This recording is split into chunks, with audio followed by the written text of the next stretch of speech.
හිමාලයට වඩා උසයි සෙනහස පපු කඳේනේ. ඒකටම මම මෙතෙන්ට එන්න ප්‍රධානතම හේතුව මගේ තාත්තා. මේ කවිය මේ සින්දුව තාත්තා කෙනෙක්ගේ කැපකිරීම මතක් කරනවා. දැන් තාත්තා කියන්නේ වචනයක් නෙවෙයි වචනයක්.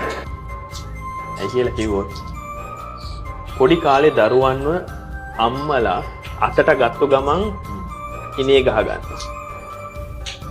පුතේ මම දැකපු ලෝකේ උඹත් බලපන්. ඉනේ ගහ ගන්න. තාත්තා එහෙමනේ. ගත්තු ගමන් කරේ තියා ගන්නවා.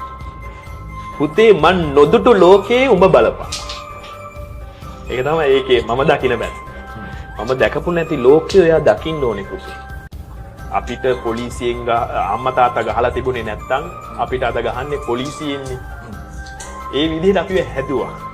සමහර අවස්ථාවන් වල නොමග යනකොට යහමගට ගන්න මේ සින්දුව බලනකොට හැමෝටම තේරෙන තාත්තා කෙනෙක් කරන කැපකිරීම ඒ ස්ට්‍රික්ට්ලි ජීවිතයේ සමාජය ගැන ලොකු අවබෝධයක් තියාගෙන Tamanගේ දරුවන්ව යහමගට අරගෙන යන්න තාත්තා කෙනෙක්ගේ කැපකිරීම මේ සින්දුවකින් අපිට දැක ගන්න පුළුවන්. දියව දන්මා සුමගටගෙන මිස නැහැර ගියේ අද මා සිටිනා තැන දැක සතුටින් අවවාද දේ හොඳ මිනිහෙක් වේයන් නිතරම මතකියූ මතු සසරෙත් පතන්නේ ඔබමයි තාත්තේ හිමාලයට වඩා උසයි සෙනෙහස පපු කඳේ